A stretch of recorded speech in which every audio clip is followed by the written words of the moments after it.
Kia ora, everyone. Thanks for joining and welcome to a second in a series of webinars, Moving Your Tech Business to Queenstown Lakes. These webinars are designed to highlight the changing landscape here with the growth of new businesses outside of traditional tourism, which of course is something that we're already well known for. I'm Sharon Fifield. I work within the economic development team here in the Queenstown Lakes district, along with Peter Harris and Weir Ackerman, who are both online. Together with Olivia Wensley, who's also online from Startup Queenstown Lakes. We're here to facilitate and support new business and diversification in the Queenstown Lakes. In our first webinar a few weeks back, I spoke a bit about the Home for Healthier Business campaign, but I know we've got some returning guests here today, so I won't go into that again, but would encourage anyone who wants to learn more to check out the website healthierbusiness.org, where you can also view the first webinar. So today we've got some pretty awesome speakers joining us. They've all successfully built or grown a tech business and are living here in the Queenstown Lakes. Before I get them to introduce themselves, just a bit of housekeeping. Firstly, you will have seen this webinar is being recorded, so we can make that available in the next day or so for everyone who couldn't make it here today. And also, if you've got a burning question, we'll have some time. We'll let the speakers introduce themselves first, but at the end we'll have some time for questions. So just use the Q&A box, pop a question in the chat, and we'll filter those and make sure they get to the presenters at the end of the webinar.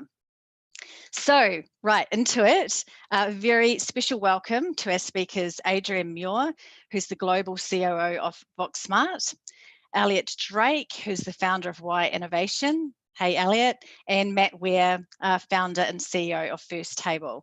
I'm going to let you all introduce yourselves. But Adrienne, perhaps ladies first, let's start with you. You are one of our newest tech locals, having been here just over 6 weeks, I think, and I only actually got to meet you myself last week. Can you please introduce yourself, tell us a bit about your business and what VoxSmart does?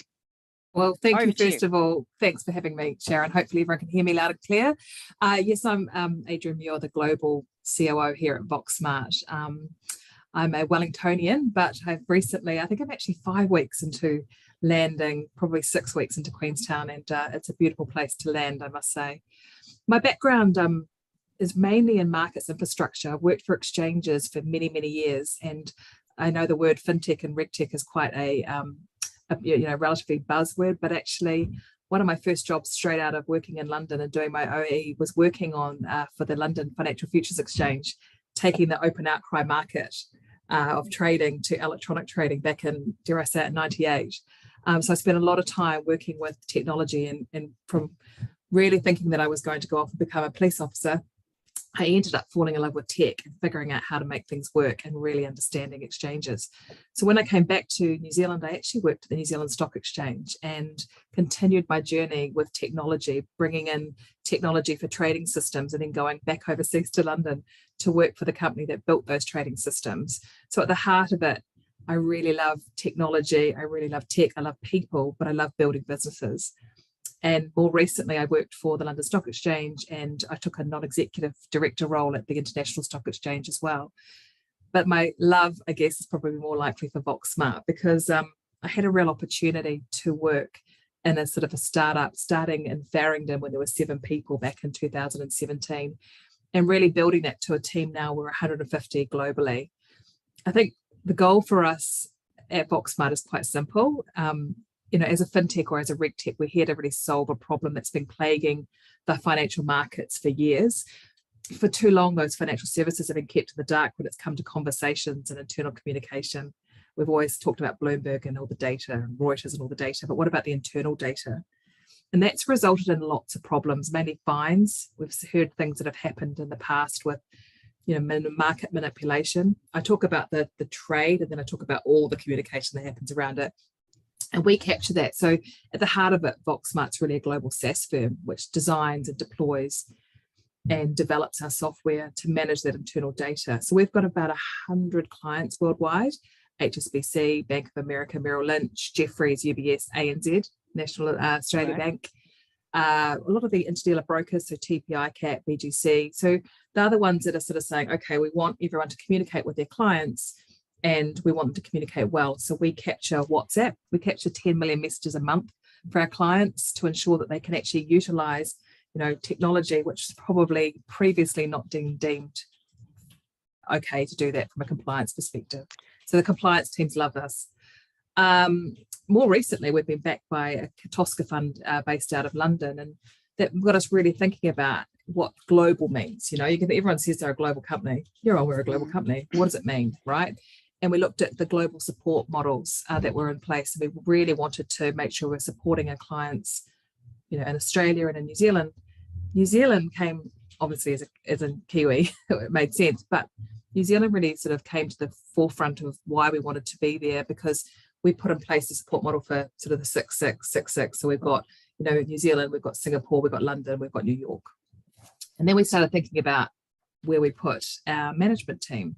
And gone are the days of a management team all sitting, Eliot in Silicon Valley or sitting in London, right? Like if you're working for ANZ Bank or you're working at Macquarie and it's a problem, you don't want to wait until someone in London wakes up. So we started to look at where we would land. And I then started making that call as to where we would put ourselves. And even though I'm a Wellingtonian at heart, Queenstown kind of came up. And from my perspective, it was a really interesting one, because living in London for nearly 20 years, swapping a city for a city is doable, right? But that wasn't really what I wanted to do. I wanted to swap a city for something which would really keep me interested, have that intellectual capability, have a really good spice for intellectual innovation, and offer all these wonderful opportunities as well. So 6 weeks in, guys, feeling welcome, but also really optimistic about the future. Awesome. Thanks, Adrienne. We're so pleased to have you here. And it's such an interesting business as well to have here. When you were considering your move to Queenstown, did you think about talent, and did you start thinking about talent before you opened your office here? And how did you find interest, I guess, in working in Queenstown Lakes before you moved here? Yeah, great question. I think everyone might have thought that I just kind of packed up the house, took the kids, and off we went. But we actually planned this, for at least a year. And the planning around technology talent is one that was quite daunting initially. But actually, once you started to get into it, was actually a lot easier than I thought it was going to be, because actually there is a lot of capable talent, not only returning from the UK or the US, but equally people that are really on the back of all what's been happening in the last 18 months to 2 years are equally looking for change in their lives. Yeah. Okay, and so most people that have lived overseas know there's many Facebook groups, but there's Kiwis in London, and they're all talking about, how do I get home and what does the world look like for me? And it felt quite overwhelming for a lot of those guys. Do you think there'll be jobs that will keep me stimulated? Do you think I could go and live somewhere where I could ski and then I could go for walks? And it's like, yeah, you could. They just need to figure out how to tap into those areas. And that's where the likes of what Olivia is doing and what you're doing, Sharon, is really important, because I don't think people are aware of that, and the capability that we have and the infrastructure that we're putting in place here starts to become really interesting. So we have been lucky enough to find really incredible talent, but equally people that do want to move and live here for exactly the reasons that I've chosen to live in Queenstown. Awesome. Yeah, and I think we'll get more into that later as well. Because you have only been here 6 weeks, Adrienne, I'm interested in your first impressions of the business ecosystem here. How have you been welcomed in? Oh, I've been lucky. I mean, it helps obviously that I want to meet people, because that's just my nature. And I'm sort of been introduced to some incredible people, and some of them are dialed in today, but I met Matt at some drinks for founder drinks, and I've obviously met Olivia already. There are some incredibly talented people that are down here, and it blows my mind having, you just sit in a cafe and you're talking to people that are really interested in what you do, but equally I'm interested in what they do as well. I won't lie, I'm surprised by that initially, but actually I've really enjoyed that. I've had the capability. I've had really lovely people sort of say, look, do you need help? I'll introduce you to somebody in recruitment. I'll make sure that you've got the right people to speak to. I wasn't sure where I wanted to land, where we put an office, and I found a great space, which, it really helped, because actually I've had to continue my job. I didn't sort of come in and start a new job. I, came in and there was no desks and there was no seating, and it was like going back to the startup days, which I do love. But you know, that for me was really helpful. People were like, yep, what do you need? You know, I was borrowing stuff, and it's been incredibly helpful. So yeah, there's, you know, I'm speaking to lots of really great people. We're looking at outsourcing some of the things we're doing out of the UK for technology. There's some really interesting people here that can help us do that. And, you know, speaking to my CTO back in London saying, I want you to meet these people that are based here in the Queenstown Lakes, because these guys are incredibly capable and very smart. And we've been linking them back to our London office to have discussions with them as to having some tech projects run out of here as well. Cool. That's awesome. Yeah. And great timing for you as well, getting away from the London winter, yeah, and coming to our beautiful summer. So that's awesome. You get to enjoy the outdoors. Cool. Thanks so much, Adrienne. You're welcome. Eliot, let's have a chat to you next. Please introduce yourself and tell us a bit about your background and your business, Why Innovation, based in Wanaka. All right. Well, Sharon, thank you for having me. And Adrienne, you've left some very difficult footsteps to follow. So thanks so much for that. So hi, my name's Eliot. I am a filthy American. Please don't hold it against me. And I am a mechanical engineer who's been in the district for about 7 years. I currently own and run a company called Why Innovation, which I'll come back to. And we'll start with a little bit of my origin story.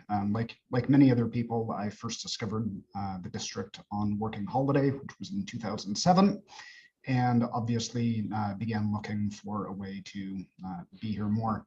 So in 2014, the tech startup that I was working for in the States was in the process of relocating from a lovely spot to Silicon Valley. And I saw an opportunity to strike decisively and pull the old bait and switch and avoid the move to Silicon Valley by instead moving to New Zealand, and made the sales pitch that I could do my job effectively remotely, even though as a mechanical engineer, I build things. And they bought the story. So I turned up and had obviously ignored all of the time zone and dateline things, and just got right back to work. And so I spent the next 4 years, working as a mostly remote mechanical engineer, and spent the balance of my time traveling back to Silicon Valley, which was interesting in its own right. And so I've seen the district from that perspective of being the remote tech worker from kind of before when it was cool, thanks pandemic.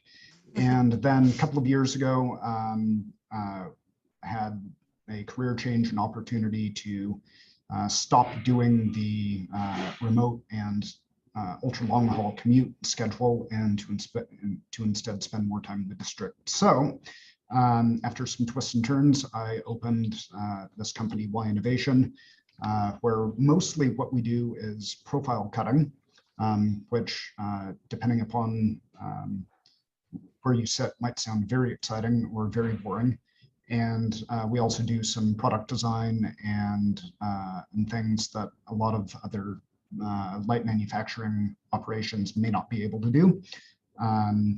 So now I'm in the position of seeing the district from the perspective of a business owner and a business that's growing and recruiting, and has goals beyond just making our few dollars for the day and getting on with it. So it's been quite rewarding for me to see my time here from those two different perspectives. First as the remote tech employee, and then as the business owner. So yeah, that's been good for me. Yeah, great. Now I'm interested in the fact that, well, firstly, you were for a period commuting from Luggett to Silicon Valley, Yes. which is quite a commute, as you say. Yeah. Can you talk a bit about that and how hard that was, and then the transition moving away from that to actually immerse yourself more into the community? Yeah. So my workmates in Silicon Valley thought I was joking, but I wasn't. I spent less time commuting than they did. Yeah, that's crazy. Because 19 of the 20 working days of the month, I had the 6-meter walk from the bedroom to the kettle to my desk. And then on that 20th day of the month, all I had was a single long-haul flight from Auckland to San Francisco, and then I was at work, right? Yeah. And compared to the grind of spending 90 to 120 minutes each way each day, I think I actually came out ahead. So yeah, the workmates thought I was joking, and then when they realized that it was not at all a joke, this ashen look came over their faces, and well, I guess so. So I guess that I'll trade a couple of days of jet lag for the daily grind, if you will.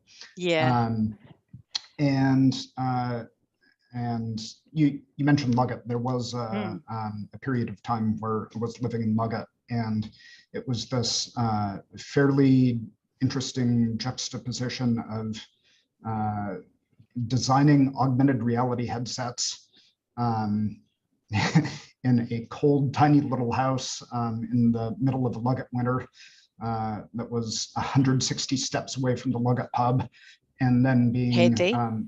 Yes, absolutely. I highly recommend being walking distance to a pub if you have the opportunity.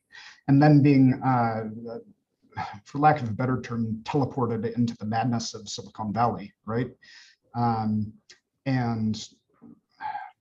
there are pros and cons to being in that environment, but to have the opportunity to live in a place like this and have that disconnect and ability to really focus on work when that's the appropriate thing to do, and then to be here just when you log off for the day was pretty spectacular. Yeah, cool. Now, did you mention, or did I miss it? You sold this small startup, right, to Google? Yes. Yeah. As a matter of fact. Yeah. So yeah, I mean, what would you like to hear about that? Yeah, go ahead. Oh, well, it's just interesting. It's, this business that you've started from Luggett, and yeah, you're actually commuting to Google in Silicon Valley. Yeah. And there a recurring theme that has come up in a lot of kind of groups and whatnot around here is that people like that are not necessarily all that uncommon. They just have a difficult time finding each other, because if you're locked away in your flat or house, or whatever your living arrangement might be, and you're doing your remote work, whether it's for a small startup or some global conglomerate, it can be quite difficult to find the other people who are in that same situation. So that shadow population is larger than you might think, and Olivia specifically has done a great job of drawing a lot of those people out of the woodwork, and they've started to realize that they're not alone here, right? Yeah, absolutely. Actually, yeah, there is such a quite a population of remote workers that we know are here already, and we did some research on them and found that actually the opportunity to be connected to like-minded individuals and actually even integrate into a team here locally was there. So that sort of goes to show there's a lot of talent here on the ground that might be working remotely but are actually keen to join a team or work within a team. So that's great. Thanks, Eliot. Yeah, you bet. Thank you. Brilliant. Matt. So Matt, you're the founder and CEO of First Table. And First Table, just a shout out that you have just recently won Supreme Business of the Year at the Queenstown Chamber of Commerce Awards, which is awesome. And that's kind of, I guess, shining a light on the changing landscape here for a tech business such as yourself to take out that top honour. So congratulations. Over to you. Tell us a bit about First Table and your journey. Sure. Yes. Hi, everyone. So my name is Weir, and yes, thank you, Sharon. It was a big win a couple of weekends ago, and yeah, we're stoked with it and really proud. So it's great. But so yeah, about me, from Palmerston North originally. I started building websites when I was 14 at high school, and then got a job at an internet company when I was 17, which kind of, fostered and developed that skill. And then, yeah, I went to university in Palmerston North. And then after that, it was actually in 2005 that I moved to Queenstown. So I've been here for over 16 years now. And wow. Always been in the tech space. So yeah, moved down here for a job opportunity, ended up at a software development company, ended up buying into it, and then had that acquired and at the end of 2013.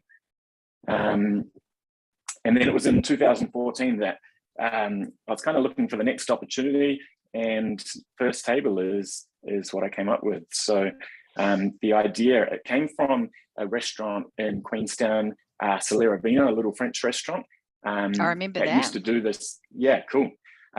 Lovely restaurant. And they used to do this exact thing. And they had, basically the setup was they had one table downstairs in the window view, and then the rest of the dining room was upstairs. So I think they must have identified, like they saw the value in having customers in the restaurant from the beginning of the night. So it was kind of like this little local secret where you would call the restaurant and ask if anyone had booked the first table of the night. And yeah, they would say, yep, you can have it. And you'd have to be there at 6 p.m. They'd sit you downstairs in the window view. And they would offer the customers 50% off the food bill for taking that first table of the night, for up to 4 diners and full price on drinks. So I'd used that a couple of times myself with my family. And it was just such a cool way to experience a restaurant because it reduces a lot of the risk of trying things. So being a French restaurant, they had snails and frog legs, and so you could be a little bit braver and go, yeah, it's half price, I'll give it a go. So that was the inspiration. They were operating, I guess, well before 2014. But then I thought, at that time I was like, well, why aren't all restaurants doing this? So yeah, that's where the idea was born. And I actually headed off to Thailand to build the website and set myself in a resort, a really cheap resort horrible. On the beach. It was horrible, yeah, but no, it was actually the goal was to get away from all of the distractions in Queenstown. Like we have such a good time in Queenstown that I thought, I got to get away from it. So I spent 6 weeks in a resort, basically working 12 hours a day, 7 days a week, just building it as quickly as possible because First Table is completely bootstrapped, which means we haven't raised any funding and just built it all off cash flow. So really worked hard at the start to build out the platform. Came back to Queenstown, and then something new for me was actually doing sales because I'd spent my whole life sitting behind a computer and I hadn't actually had to go out to speak to anyone before. So that was new, but basically just plucked up the courage and started going around restaurants in Queenstown and telling them about the idea of First Table. And the great thing was that the concept of offering an early bird special to get people into the restaurant at the beginning of the night, it really resonated with restaurants. It made sense to them. And actually a typical question was, have you come from the hospitality industry? And I mean, I hadn't, but I'd seen it in action. So I guess at that stage kind of saw that, yep, the concept, it's going to work for restaurants. Yeah. And then, yeah, to get things off the ground, I spent, I first traveled up the country in a camper van, a relocation camper van, and I'd go visit restaurants during the day and then email them at night and then drive to the next city. And the next day I'd be out seeing restaurants again. And then I'd come back to Queenstown and I thought, what am I doing? Keep coming back to Queenstown. I actually need to get First Table set up everywhere. So I got rid of my house in Queenstown, spent 18 months traveling around New Zealand and Australia, just going from city to city and living in hotels and signing up restaurants and just bringing First Table everywhere. And then I think it was 2016 that came back to Queenstown and started setting up an office and building out a team. yeah, so we've done that, and now we're head office is in Queenstown, and we have First Table operating in 6 countries around the world now. That's New Zealand, Australia, Bali, the UK, Ireland, and Canada. Right. And how many people do you employ around the world? We've got 22 on the team at the moment. Right. And how many of those are based in Queenstown? Or 10 of them are in Queenstown. Yeah, right. Brilliant. Amazing. One question I'm dying, this is a bit off topic, but I am actually dying to ask you this, is favourite restaurant? And it doesn't have to be restaurant. Blue Canoe. Wow, there you go. Endorsement. In Queenstown. One for you to try, Adrienne, if you haven't yet. I'm going off topic. But Matt, what I'm interested in understanding from you is the fact that you've grown this global brand from a startup in Queenstown. Do you think Queenstown Lakes has contributed to the success and growth of First Table, or the innovation of that? Like, what has the Queenstown Lakes brand done for your business? Yeah, for sure. I think back to the start when I just said that I spent that time at the beginning going around the restaurants to talk to them. I think I'm really lucky in Queenstown in the hospitality tech space is that in Queenstown we do have a really high density of world-class restaurants, and then a lower population to match that. So that meant that I could get around restaurants really quickly, and we could get some really good traction with the diners, kind of get to that tipping point where word of mouth took over. So I think if I'd started in Auckland instead of Queenstown, probably wouldn't have survived. But because we started in Queenstown and we could get that critical mass in Queenstown, then that was really a key to getting things started. Yeah, cool. Thank you. Brilliant. Olivia, hi. Olivia is the CEO of Startup Queenstown Lakes. So we're getting a few perspectives from from a few different tech entrepreneurs today, but I was just wondering if you could give an example of another business that has scaled from Queenstown Lakes and how Startup Queenstown Lakes can support those startup businesses. Yeah, sure. So one company that I'm really excited about at the moment has recently rebranded to the name PhyTrack. And so what they are is a company that basically it has a strain of hemp, and it can be used for phytoremediation, which means that it pulls chemicals and heavy metals out of the soil. So this one's really exciting because they've just received venture capital investment from the States, and they have global applications. So that's something that's just totally homegrown, literally homegrown. The strain of hemp that they use is a New Zealand native hemp. And they have potential to go huge from Queenstown. They are already. So yes, they're just one of many startups that we support and help tap them into all kinds of things, whether it's introducing them to other entrepreneurs, investors, advisors, all kinds of people. So that's what we do here at Startup Queenstown Lakes, is tap startups into our community. Brilliant. Good work. Thanks, Olivia. Righto, so we've got some questions from our attendees. I'm not sure if this is directed at someone, but I'm going to put it out there for anyone to answer. What in your experiences what's your biggest transition advice for a new startup? I can take that. Transition advice in terms of how it feels. Yeah, I guess so. Look, I think that I remember my first day in London in a startup, right? And they basically handed me a desk, and I literally had a spray and wipe, and I had to wipe down my desk and then go and buy my computer. And I'd come from the stock exchange, right? Like I was like, okay, this is cool. I loved it. I think you either love it or you don't, right? Like I think there's a real sense that you cannot be precious, and that is a beauty of Kiwis. But like I think that we're like, no worries, we can sort this out. So I'm here, building out a team, and I am just as willing to be hands-on and amongst it as everybody else. So, I'm going to ask the questions. I am going to get that IKEA kind of key thingy out, which I think that's what we call it. What is that? And to put the desks together, whilst I'm on doing a call. That's the one. There's so many of those around. I'm on a call. You've got to do everything. You've got to go back to the basics. And equally, yeah, I don't think you can be precious. You've got to be like, I've come to the right place. You've got to really trust your instinct. You've got to, you know, I think you've got to be kind in your process too, right? Listen to what others are telling you, tell your story. And look, I think it's one of the things that you should be focused on the most is making the best of the situation that you're in, and being in Queenstown is not a bad situation to be in, right? So ask around, find out as much as you can. I think figuring out that ecosystem when you land anywhere is always really tricky. So I think that's what I probably found the hardest. Like I'm a working mum, right? Or, I'm also having to figure out how to globally communicate with my team. So there's all these types of tips that you can get from people like this, which are really helpful. And Olivia was incredibly helpful. Speaking to you has been helpful. Going to the founders drinks, which I went to, I was like, how have you done this? And they would be like, well, actually I do it this way. So ask the questions, because I'd say to anyone listening today, reach out. I'll help as much as I can. Like, don't reinvent the wheel.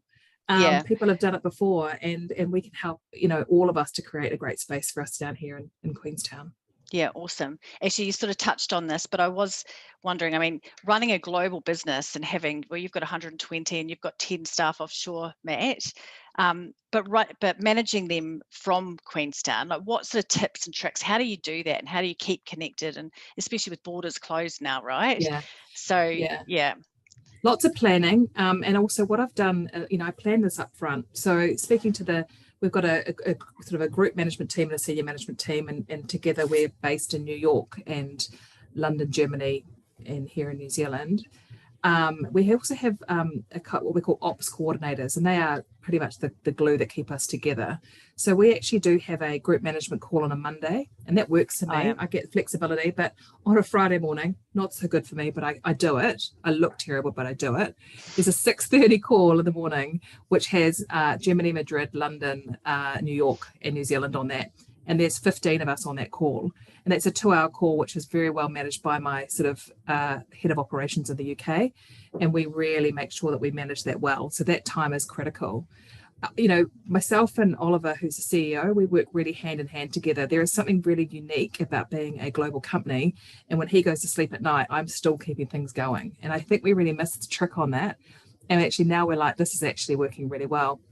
He's dropping his kids off at school and calling me, and I'm, fixing up stuff at the end of the evening. We are literally handing stuff over to each other the whole way through, and I think it's actually working as a really good positive for us. And I think that perhaps we probably would have done this sooner.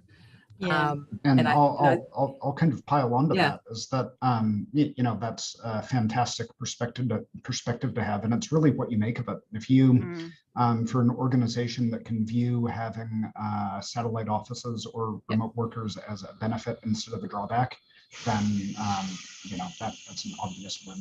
So. Absolutely. And actually, Eliot, you touched on something about that travel. I mean, I think people in their head think that travel is tricky.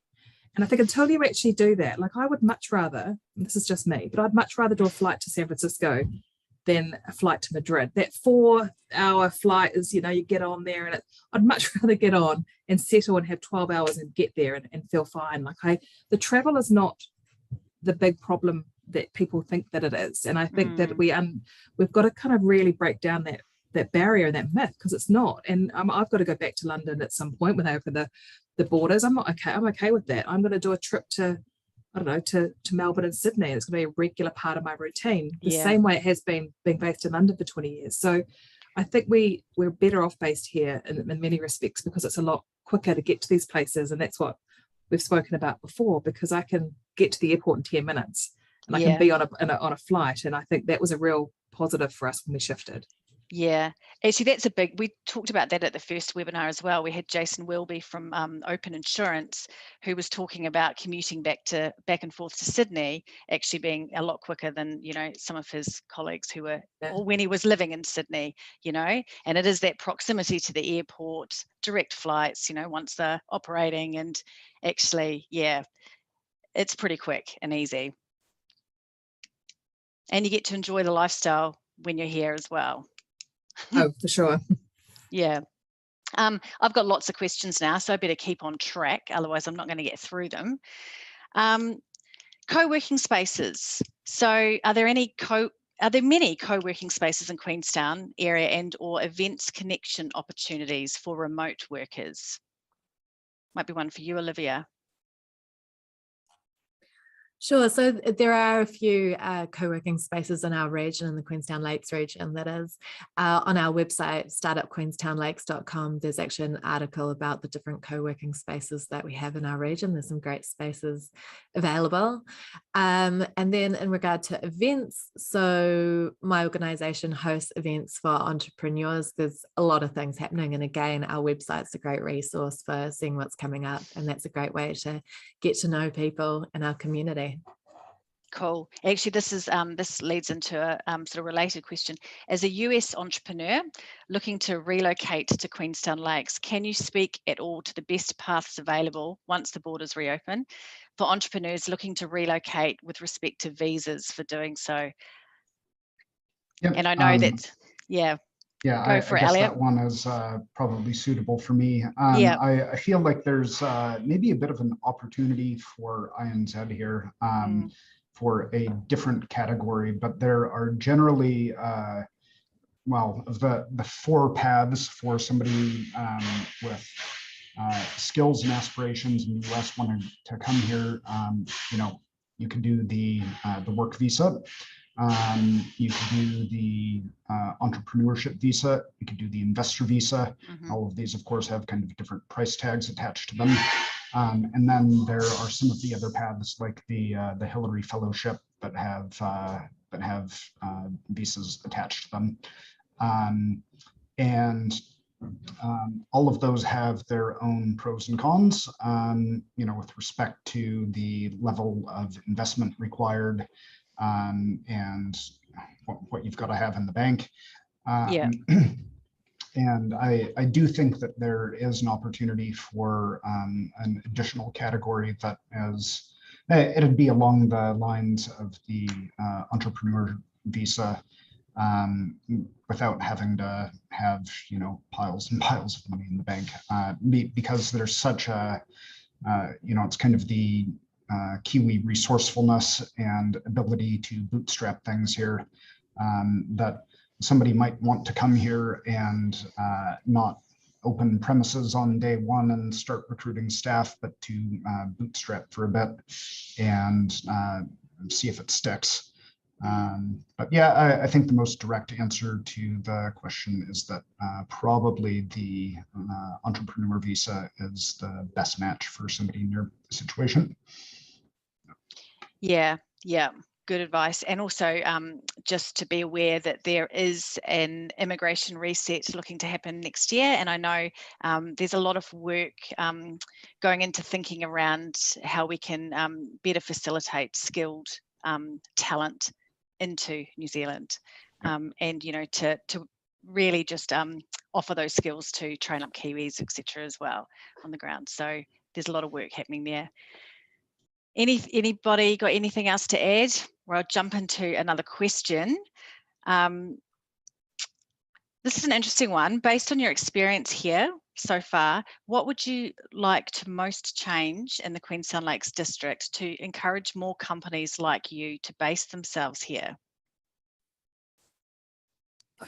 It's a perception, which is it's slightly annoyed me. And I'm not even born and bred from Queenstown, but I felt like every time I was speaking to someone about recruitment or about something, that people were like sort of sucking their teeth saying, oh, it's very expensive there, you know. And I was just, that needs to be broken down, because there are so many, you know, I mean, that's just, it's not true, right? Yeah. So I think we need to change the way that people are seeing and viewing Queenstown, which is obviously what yourself and Olivia are doing, and we're trying to do here as well, because there is a lot of talent and there's a lot of help, there's a lot of infrastructure stuff which is here and it's in place, which is really helpful for people.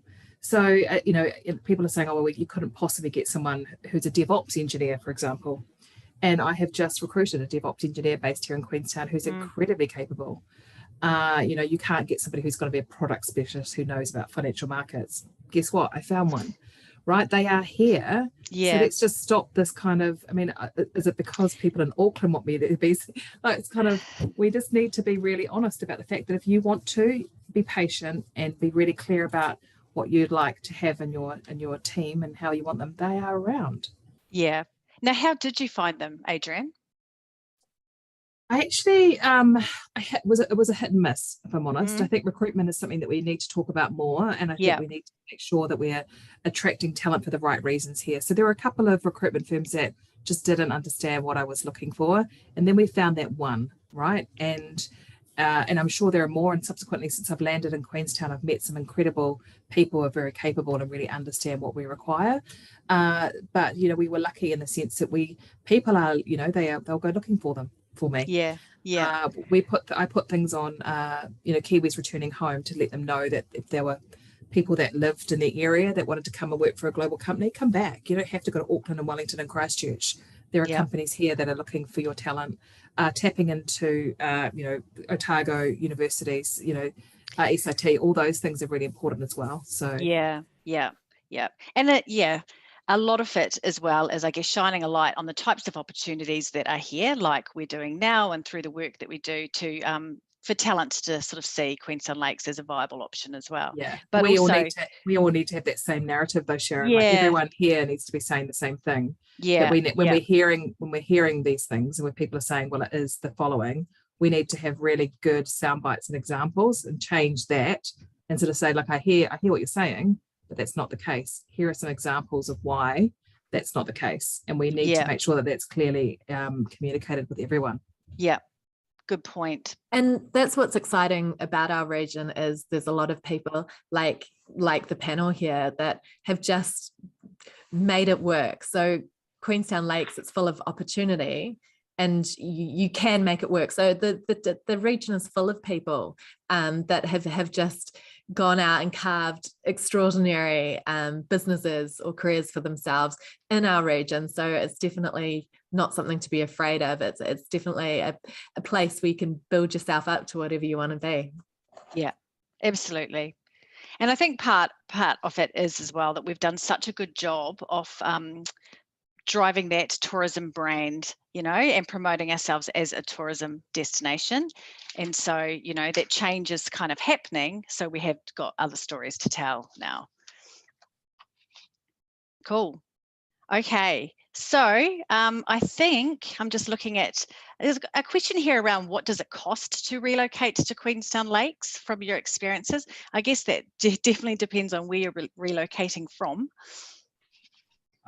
So I'll go first. When we were first scheming to return here from the US, we kind of penciled everything out, which did include the cost of relocating a cat, which is not simple or cheap.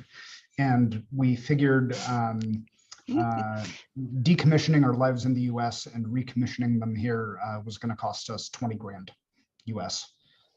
So if you have to throw a number at it, coming from overseas, between your flights and your any freight that you may have, and all the mess of temporary accommodation, whatnot, I'd say that as well, Eliot. And equally, my cat just arrived from London yesterday. Oh, I feel like it flew a chartered flight with J-Lo.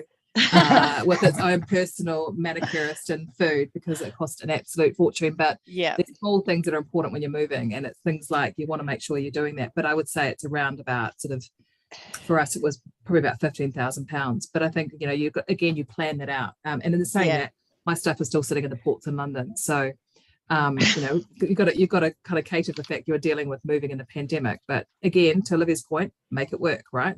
Yeah, totally. How's the cat doing? Traumatized? No, she's had the best trip. She didn't have to do managed isolation, Sharon. She's fine. Yeah, she's absolutely fine. I think she's been pampered and catered for on Singapore Airlines. Not a problem. Oh, living the dream. Yeah. Cool. Okay, so I think we are coming to a close. Given this is, we talk about home for healthier business. A lot of this is around, healthier business and healthier lifestyles. How are you finding your lifestyle here? Are you finding it's not all work? You're enjoying what Queenstown Lakes has to offer? What do you love about it?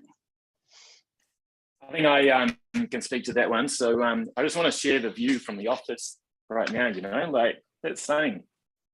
We're right in town, that's the village green down there. I'm living down Frankton Road, just on the lakeside. So it's a 15-minute flat bike ride into work every day.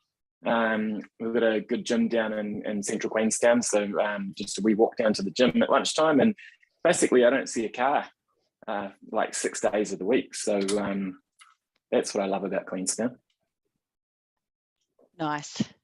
I'm actually going to pass on this one, as I'm still in the hard yards of fledgling business ownership. So one of my employees is finishing a surf trip in Hawke's Bay today, but that ain't me right now. What I used to love is when I was working at one of the co-working spaces in town, is seeing when it's either a beautiful day or a powder day up the mountain, is just seeing the office empty. And to me, that was a really neat indicator that people do get that work lifestyle balance. So people would just come in and out and work later in the evening if they go mountain biking in the morning, and having that flexibility and really embracing that life. It was great to see it in action. Yeah, we've even got guys that go paragliding in the lunch break. Okay, don't throw anything at me, but I've never skied. However, you're going to. I'm going to, right? And I think that you don't make a change like this without kind of taking on board all the positives. And I'm literally jumping in the car and picking up my kids from school. And while that smells like a very small thing, that's a huge thing for someone who's come from London, who hasn't been able to do that, and spending a lot more quality time with them. And then taking the opportunity to then pick up things in the evening. I have no problem with that. That for me works. And that was a huge reason as to how to get that balance back in my life. So just bought myself an electric bike. I'm still a bit wobbly on it, but I am making the most of it. It is beautiful. You're right, Matt. It's an incredible view, and it's certainly not dreary London. So I'm a very, very happy individual after 18 months of COVID lockdown in London.